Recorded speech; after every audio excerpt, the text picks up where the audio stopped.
Hello, and welcome back to this Phantasy Star 4 playthrough. Let's use the talk actions that we missed the first time around because I was so focused on getting a smooth start of the game that I forgot this part. So we had right after meeting up with Alice, right after talking with the principal for the first time, right after recruiting Han. They really went out of their way to make sure that there were separate talk segments for every story flag there is. I'm impressed. This is right after beating the boss.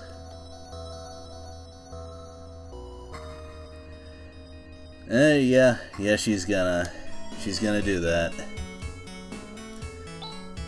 And right after sweating the information out of the principal, which is where we are right now. Han didn't say anything about Zio, but okay. Well, we got a lot of walking to do, so let's go to it. But instead of walking all the way up to Birth Valley, we're gonna stop by the village of Mile, which is an example of how the game told us about how things were bad, but now it's gonna show us. Mile is not okay. I have some questions about this sandworm ranch. For one thing, there's sandworms just outside. You don't have to go out of your way to see one. Also, those things burrow. I'm not sure that wooden fence is going to do a whole lot. There is a pretty clear line of desert, and to the right is habitable land, but that seems to be shrinking if that guy is to be believed, and I don't see why I wouldn't. So, I appreciate the game illustrating this sort of thing. Helps with the imagination a little bit. Oh yeah, and there's that ominous, mysterious, magical castle thing. I guess that's a problem too. Oh, you're already a better student than everyone who's currently enrolled, so I think you'll do fine. This line did not hit me as hard as it should have when I first played the game. You know things are bad when someone mentions there's not much point in farming anymore. Zima is where we're going, and I guess there's problems there too.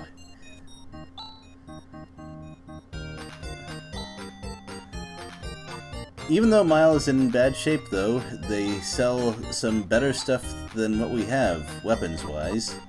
So we might as well take advantage of it. They could probably need the money something fierce, so I guess we could consider it a community service, too. Now Alice is dual-wielding, which will be pretty good. And we have... If there was any doubt that Chaz was the main character, the sword and his ability to equip it would be all the proof we needed, because one of the running solid themes in this Phantasy Star series is main characters use swords. Also, swords are good. He was dual-wielding daggers, and the sword did more damage, or increases his attack more than both of those daggers combined. Swords also increase defense a little bit. That's pretty nice. I knew that I didn't have to buy anything from there, but I wanted to show off the item descriptions.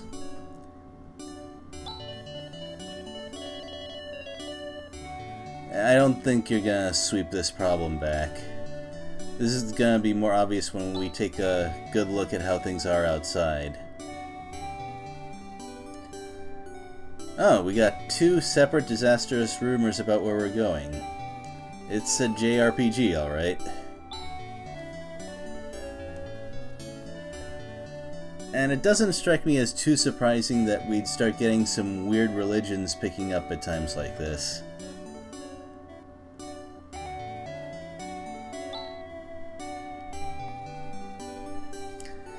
Oh, call back to one of the kids we talked about back in the Piata Academy, who was talking about how he wasn't getting his allowance and how he was worried about his parents. Turns out they're well, they aren't injured or anything. I think it might be a stretch to say it's okay since their farming career is pretty much coming to an end too.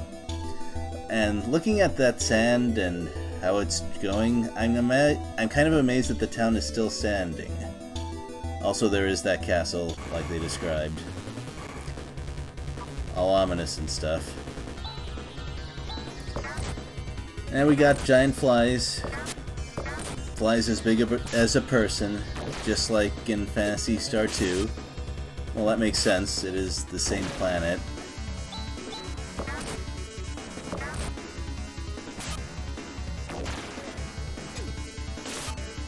Combat-wise, they're nothing special. Also just like in Phantasy Star 2.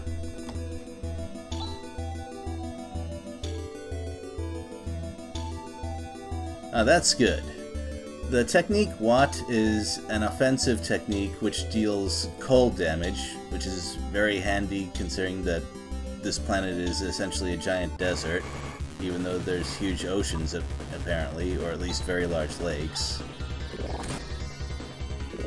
And there's some more of those sandworms just kind of outside, numerous enough that people go out of their way to avoid them. So once again, good luck with that sandworm ranch. Oh. Alice also has an offensive technique, Foy, which is fire, which is less useful here for the same reason that ice attacks are useful. Though I think, as far as the name goes, I prefer the Phantasy Star Online 2 name of Barta for the ice chain of techniques. It just seems more Phantasy Star-like to me.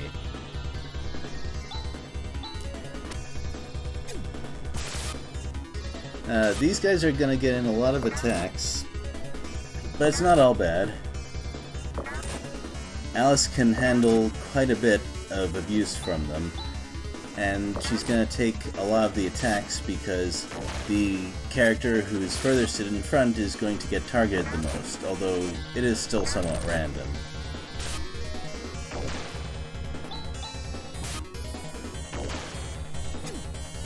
But we have a chance to look at these new attack animations we got from the new weapons we got. And I appreciate the separate animations they have for when characters are dual-wielding things. In Phantasy Star 2, it just showed the same animation twice. Although double attacks did have more utility because if the first attack was enough to kill, you can move on and attack something else with your second hit. You can't do that here. Huh. Some ominous music in this town. And they are suspicious of us for perhaps not awful reasons. You never know who's a cultist. Those are Motavians. Motavians are the natives to this planet. We're gonna have an opportunity to go more in depth on who they are and who they were in previous games. But for now, I just wanted to show you that place because it wasn't somewhere we were supposed to go yet, and the developers, they programmed a precaution for that, which I appreciate.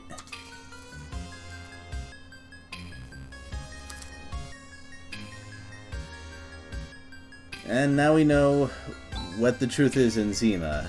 The people aren't gone exactly. The town isn't destroyed exactly. And someone was really asking for it when they wrote that diary. It's bad enough to say something like that out loud, but writing it down? Oh, you're doomed. Well, most video game characters don't know they're in a video game. Neptunia games possibly excluded. Oh. Oh. Those kids are gonna have a tough time fending for themselves around here with no other adults. It might have been less cruel to let them get petrified along with everyone else. Well, you can't really logic away parental instinct and such. We got ourselves a mini dungeon. And look who we have here. It makes sense. This is where they got those monster capsules from in the first place.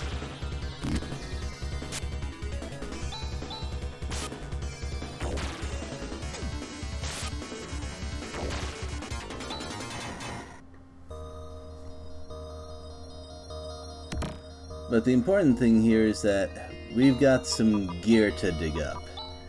Han desperately needs more defense, so this is gonna be handy. I even considered dual shielding him right here, but even though his attack isn't amazing, it's enough to make a difference sometimes. And there is a new enemy here. It's pretty fast, it deals good damage, so I just vortex it whenever I see one. It's not like there's a boss here, and I've got plenty of vortex attacks.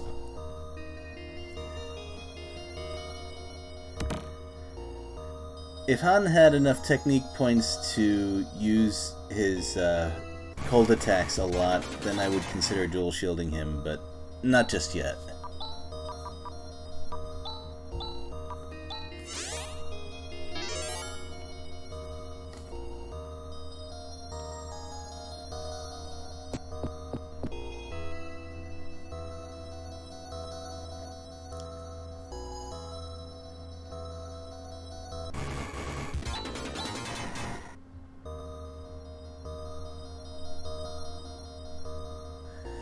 That's important. That's Su technique. That's a damage type exclusive to Chaz, more or less. The Su line deals a type of damage that is... yeah, it's overpowered. I have no better way to describe it. Nothing is resistant to it, and many important enemies are weak to it. I call it Chaz damage.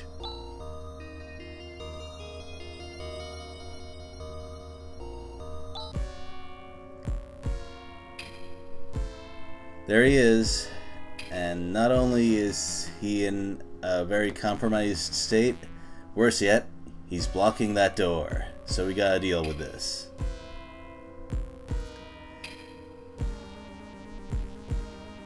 Alschlein, that's another callback to earlier Phantasy Star games, and when we go to fetch it, I'll go into a little bit more detail about what it is. I also want to note that Alice is correct about magic being an extremely unusual thing. The last notable users of it were in Phantasy Star 1, which is 2,000 years ago. Since then, it's been more or less just a rumor. And we extorted another 500 Meseta from Han while I was talking about something else. Alice is slick as usual.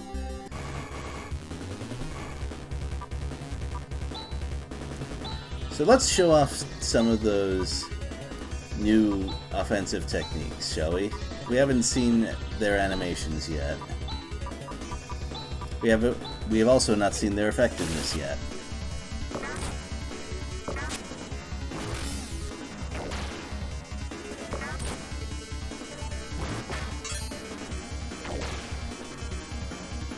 They're pretty good.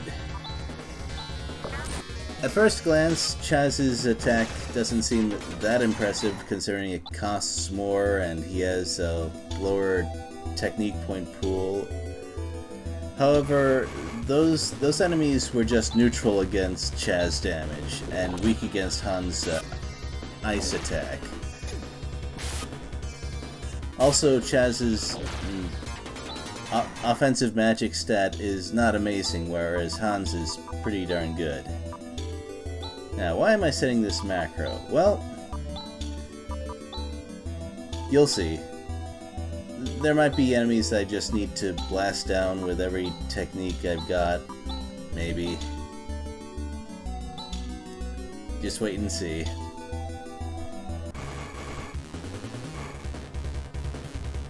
Or maybe these new enemies will do just fine.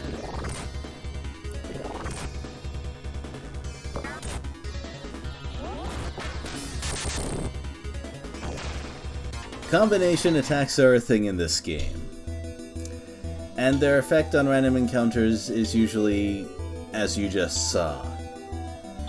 There are a few more details about it, but right now let's just look at this new talk thing, because I very narrowly missed it. If I had taken one more step forward, that would be... oh, medicine? Whatever. That would have been too late, and I'd probably have to start the video over. Ooh, that was a close call. We weren't away for very long, but now this has happened. Whoever we're dealing with works pretty fast. Oh, you. It was you, wasn't it? Whoever you are. No, it actually wasn't. Though this person probably could have done it if he wanted to, and I don't think our party would have been able to stop him. But luckily for all of us, he's not an enemy.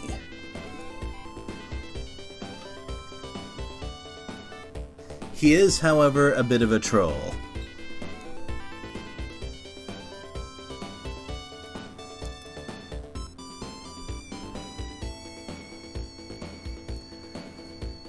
Chaz, this person walked up to the principal of Piata Academy and told him, "Ha ha ha, I turned everyone into stone."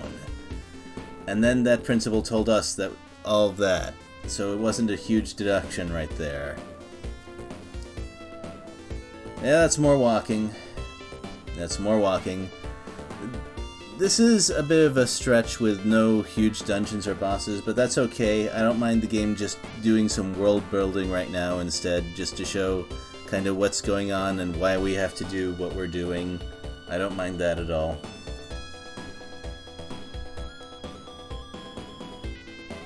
Oh. Chaz, don't ruin this, Chaz. There's a good reason Alice would want Rune to join the party. There's more than one good reason.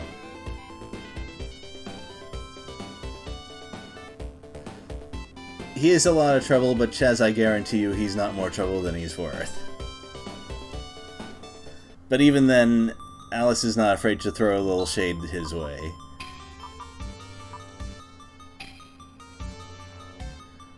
Well, let's check some status. There's a couple of portraits we haven't seen yet. We also saw that Alice's age was a mystery. And so is Rune's, actually. He's also much stronger than the rest of us right now. He's got a pretty good set of attack techniques, and we're gonna see those skills of his soon enough as well. Suffice to say, it doesn't matter that we used a bunch of technique points earlier.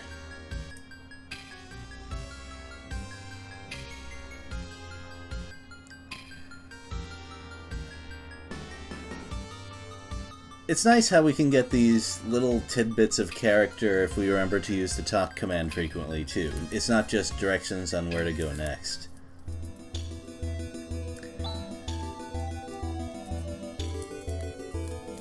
And before I forget,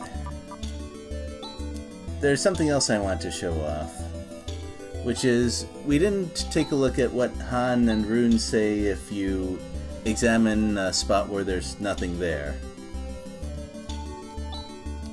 This is the tiniest bit of fluff there is, but I want to try and make sure not to miss anything.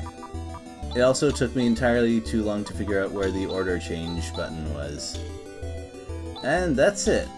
We've already done plenty of walking around, so I think this is a good place to stop. I'll see you later.